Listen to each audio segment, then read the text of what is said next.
And I'm back. Welcome to Daily 692. Wow, we've almost done 700 of these. That means there's almost as many dailies as there are species on Earth. Isn't that cool? Making up facts is a profession of mine. Did you know 8 clowns die in a fire every Tuesday? Really dangerous day of the week. We were looking at positioning from these two players, how they're kind of manipulating the battlefield to their advantage.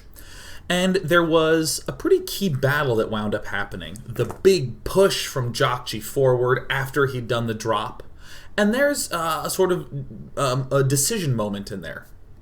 Either TLO can't quite break it and has to pull back and is on the defensive, or TLO does break it. And there's degrees to how much it gets broken or how easily it can hold on. And we saw in this game, Jjakji got broken quite easily. And we wound up in this circumstance. What's a Terran player to do? We left just after watching this kind of tear through the base. What on earth can Jjakji do as a result of this? Well, this one drop that was over here is already en route. But we have to think about how Mutalisks are traditionally dealt with. Excuse me. Mutalisks, from a Terran point of view, are traditionally like... I'm going to imagine... what do I have to represent? Alright, this can of compressed air is the Mutalisk flock. See, they even make Mutalisk-like noises. Perfect. So the Mutalisks are flying here, and I'm the Terran army, because I'm massive. But so normally, if the Mutalisks kind of go over this way, then the Terran army tries to get in the way and try to just kind of cup and shove it back. To try to just zone it. Zoning the Mutalisks is the phrase you always hear. Like, I'm always going to keep my base behind me. I'm going to protect my room from the Mutalisk flock. I'm trying to get in the way to try to get around it. This is the stupidest example. I'm just having fun doing that. But in this circumstance, our zoning is broken. Our zoning is not working. It's on the other side. However, the medevac drop, one of the most rarely done maneuvers in this matchup, because the Mutalisks have a speed of 4, they're like speed zergling fast by base. We see all the mines from Jjakji stay put, cutting off the Mutalisks, and a medevac heads right on up. Not a doom drop of medevacs by any means. Plenty of units being left over here. Kind of, in a different sense, zoning the Mutalisks away from Zerg's own base. This is purely a result of saying, okay, well, if your Mutalisks are here and my army's here, then it's safe to drop here. Shit, I think I got some of that compressed air goo on my hand. It's starting to get, like, really weirdly cold. Uh-oh. The unfortunate truth is that TLO broke things so hard that even these great moves by Jjakji, where he's dropping, there's just a few too many links able to clean up absolutely everything. So we start to see kind of the benefit of the bigness of the map. But what we just got the chance to see from Jjakji is he went, wait a minute, if Zerglings and Banelings are here, and there's Zerglings and Banelings here, there's literally nothing to prevent an entire big ol' push from just waltzing its way up. And that's precisely what we see. Jjakji has just enough units, in his eyes, to be able to perform these attacks. The mines didn't quite do a ton of damage, but we see exactly what the effect of this zoning from Jjakji is like. I don't think... Wait a minute. Oh, he didn't ever re-research the Drilling Claws upgrade. Oh, that actually kind of has a pretty incredibly big impact on these fights. So I think that this could have arguably gone either way. Jjakji could have, held on a little more easily. Jjakji could have microed his way a little bit more strongly, but Jjakji definitely did damage. 14 workers taken out. Definitely did some fantastic plays to put himself into an attacking condition. So this move by Jjakji, you saw how he began to move up to this top side, and then suddenly had to pull back because TLO was storming in. That is one of the big reasons why those drops are so important. So we see, yet again, hey, the Mutalisks and things are down on this side. Maybe this is a good drop opportunity. Obviously, there's a little bit of judgment involved in this, where you have to go, dude, I don't actually know if I have enough units to spare 8 Marines to go do a counterattack. And if you're trying this on, and you're somewhat inexperienced, I strongly encourage you to err on the side of dropping slightly too often. Same drop. Guess where it's going? Same basic spots. Jjakji suddenly has an easier time deciding where to push because he doesn't have to defend this anymore. With TLO, we can see, after about every big attack, TLO opens up an opportunity for himself to strike these, this backside expansion. Pretty much every time.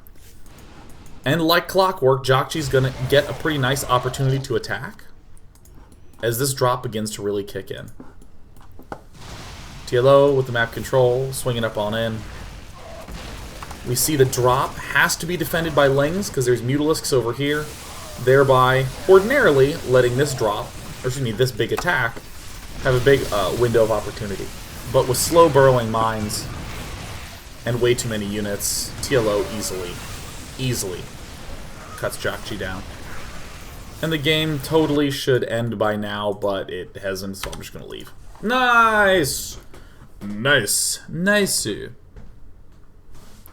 So I'm going to reload game number 5. This occurred on Polar Night, again the 3rd, 4th place match over at the wonderful Seat Story Cup, hosted by Take TV, which you can go check out at taketv.net.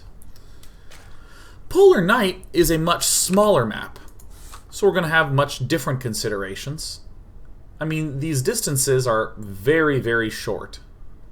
And even though there are these 2 attack paths, there's really just like one defense area, here and here. If these are the 2 bases, it's very, very clear how to defend those. So it doesn't actually feel very big. Probably shouldn't use the second order bigness. It's just like the comfort with which you can move out and the difficulty of me getting to your base. Bigness will make it difficult for me to get to your base. Ease of counterattack will make it difficult for me to get to your base. This map's not much of a threat of counterattacking. Not much of a threat of, or at least there's not much of a threat of counterattacking by the ground. But, so let's do our hyper warp speed stuff, shall we? Moving back. Let's get to the 10-minute mark. Once upon a time, Jjakji said, macro! He gets a command center up first, gets some gas. Is he going to do something creative? No, he's going to get a factory up fast so he can get himself some Hellions. A 3rd command center follows suit, because why not 3rd command center? Hellions are going to come out, not too many, because we want to transition over into Marines getting upgraded en masse. Speaking of upgrades, you know what sounds important? Gas. Gas, gas, gas. There's the double engineering bay, there's the 3rd refinery. We're seeing 3 barracks get produced. Oh, of course, what would be a Terran plan without even yet more barracks? We see a starport also following up. A 3rd command center begins to go get set up because by the 10-minute mark, what do you know, Joe? We're going to have all the key components that make us the Terran player we want to be. Boom. We have 1, 2, 3 bases. We have engineering bays in a pair. 1-1 almost done, 2-2 en route. We have 1, 2, 3, 4, 5 barracks with stim done, combat shield on the way. We're getting Marines like crazy, we're getting medevacs like crazy, and you know what? Soon enough, we're going to be getting mines like crazy. That's that. Same setup every time. Zerg, you know what I think TLO is going to do? I would imagine TLO would be like any old Zerg player and say, hatcheries first. Gonna get himself up a hatchery. Occasionally we'll see a spawning pool first. Not this game. Is it pool first? Is it hatch first? It doesn't really matter that much because a Zerg player will generally on 2 base get around 5.5 gases to get the layer, to get the speed, to get those upgrades. Upgrades indeed. There's a gas, there's a gas. Oh, it's around 5 minutes. It's almost like most of these games happen in the same way. A couple of geysers get produced, a couple of geysers get canceled because you know what? Speed. Getting upgrades. How many evolution chambers? A pair of them. To go along with a pair of engineering bays. We see also that speed's almost done, layers coming up. The Zergling speed's going to be very important because we want to get a 3rd base. And you know what would suck? Losing to Marines. Let's get a Baneling Nest. Oh, a Spire who doesn't love Mutalisks. Everything converges at 10-minute mark. If you don't have 3 bases Zerg with +1/+1 melee and whatnot coming out, if you don't have a Spire, if you don't have a Baneling Nest with speed en route, if you don't have any of these things, or I should say if you don't have all of these things, you're doing something wrong. And you can always tell if you're doing something right, because right around 10 minutes you begin to think, I actually think I have enough money for an expansion. So what now? It's time for the mid-game tactics and setup that we love oh so much. Pneumatized Carapace, one of the lesser appreciated upgrades, very important to keeping things controlled and together. On a smaller map, it's going to be very important for TLO to have absolute lockdown on the vision on this map. Oh my goodness, I didn't even control in it. There we go. TLO does something that I like quite a bit on a map like this.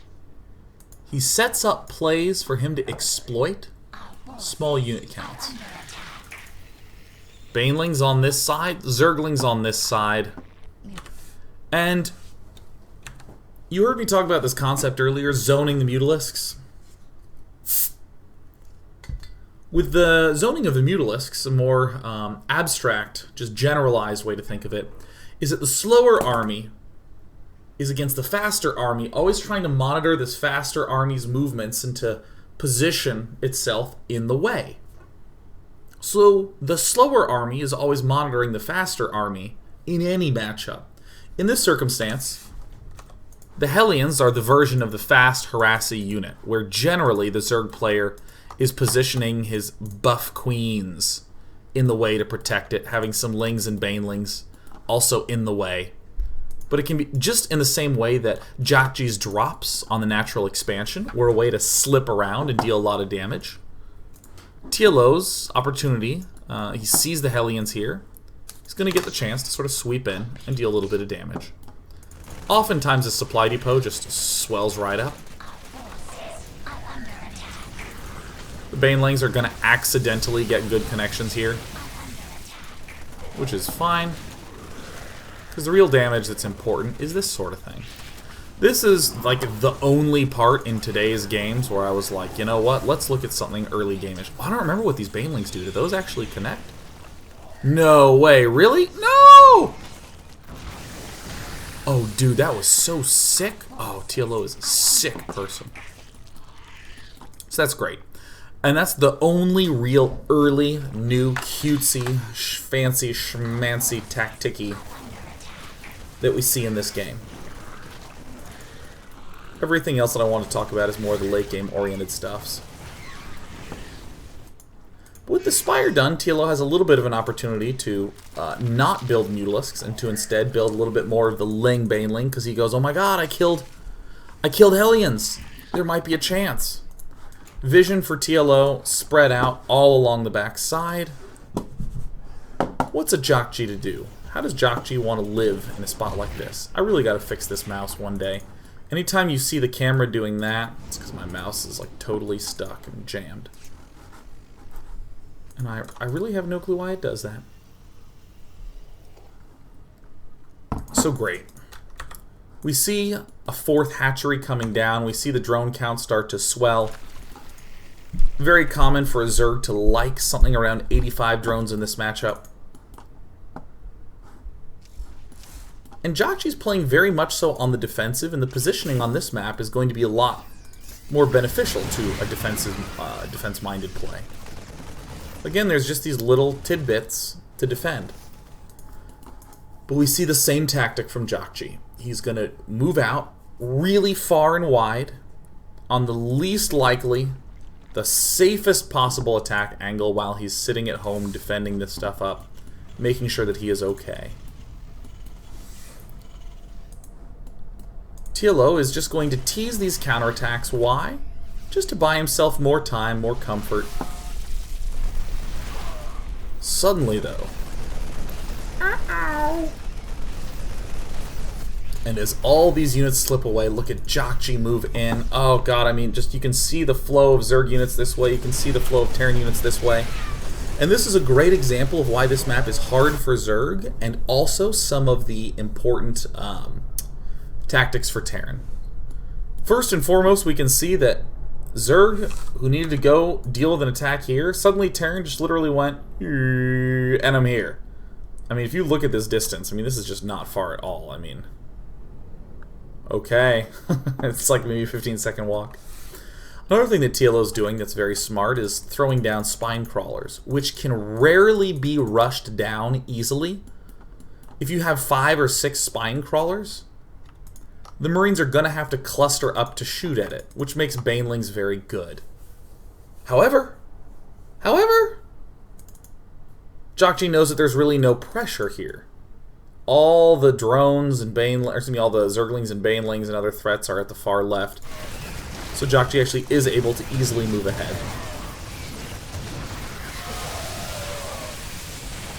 Tremendous damage gets dealt here.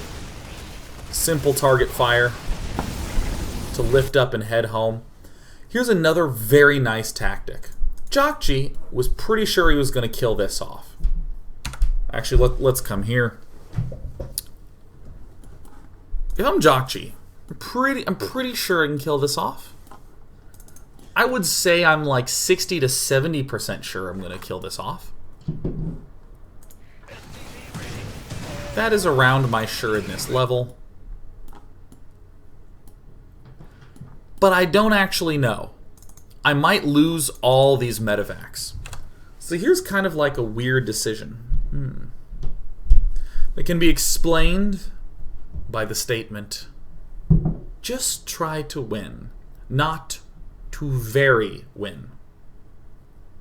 As wonderful as it would be to kill off the expansion to escape with everything, you'd be crushing your opponent. You'd be in a guaranteed winning position. Yeah. What's very nice is to just take the guaranteed damage and do the safe play. And this is an example of the very safe play. Jjakji, who's not so sure if he's going to be able to kill this off. Look at the preemptitude. There's no preemptitude. Look at the preemptitude. Look at the preemptive maneuver. Before seeing any mutalisks, they happen to be... Actually, where are the mutalisks? Ah, here they are. Before seeing these, Jjakji loads up 1 medevac to send into the main. Great tactical positioning. If he can get this 1 medevac into the main, it buys this army time to jettison its way back. And that's precisely what we see. Before seeing any mutalisks, and look at this. Expending the emergency thrusters, the ignite afterburners, without having seen anything. Literally darting into the main. And of course TLO is forced to deal with this threat. This attack, by and large, goes horrifically, right? There's not a chance in the world that that medevac was going to do a lot of damage. And yet it permits all these units from Jjakji to escape easily. And the units lost, we see there's a lot more that's been lost from TLO. Despite as much as we'd be aroused by that Baneling hit or really respectful of that counterattack and that move, that pullback from Jjakji, that drop in the main, absolute equalization, if not a lead. So TLO is still going to be exploiting the same sort of tactics that we would generally see him do, but with some very unusual twists to things. The most important expansion here for TLO is this left one. It's the only one that is not dead of the 2 possible thirds. So TLO leaves his Ling Baneling army here and sends his Mutalisks up into the main. The main is it's an easy to retreat from position. It is not that this is the most vulnerable spot, it's just very easy to retreat from. Technically we could poke up here and like sneak back, and this might actually be completely undefended, but where are the Mutalisks going to retreat to? They'd have to pull all the way back around like that. The fact that TLO can just quickly depart from here is really cool. And every time TLO is able to be in this base with these Mutalisks, which is, again, super uncommon, he does really sexy things like this. Look at this, contaminate at 186 at 190, and it actually dies. The second one doesn't die. Although it almost does. Oh, that's so good. So freaking good. I think this lack of watchtower vision is a little bit brutal here for TLO, but he can see the army. So again, like clockwork, Mr. Medevac arrives, and Jjakji's just like, alright, let's do it. Two things factor into this. One is that he's predicting army to be here, but also that he sees the Mutalisks already retreating along this flank.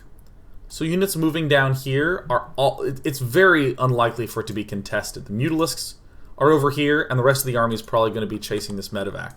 And per usual, we see Jjakji pulling to the most inconvenient location to follow relative to this force.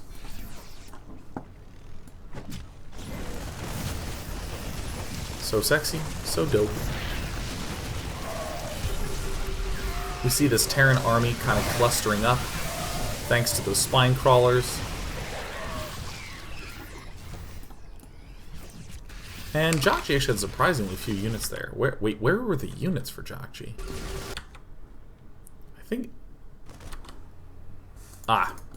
he broke off another little piece here. And this is what I start to really love about watching Jjakji's play, is that this isn't a terribly large army. It's very mine heavy. I think there's all 10 mines here. Where are all the Marines? I know there's more Marines. Here's the stragglers. The Marines in the main. Oh, so good by TLO. I mean, obviously this is a mistake from Jjakji, but this is going to happen with much higher probability if you're harassing the main base. But I love Jjakji just taking these opportunities to again acknowledge that there's units down here in this back corner, that he's presenting an engagement front here. And this little medevac drop takes on two roles. I made a huge deal earlier about when this attack was happening, one medevac flew in to allow the rest of the force to retreat. This does that. That's one of the roles that this accomplishes. But also it's just a standard two-pronged attack. I'm going to attack in two places, and if I can't hurt you in one, I'll probably be able to hurt you in the other. Again, this medevac drop was kind of doomed for some type of failure. But it's allowing this to retreat more easily. I'm generally not a fan. Just generally speaking, I know there's exceptions to this, but I'm not really a fan of just a plain two-pronged attack. I'm just not as much in this matchup. I think that Zergs are a little bit too comfortable at being able to deal with that easily.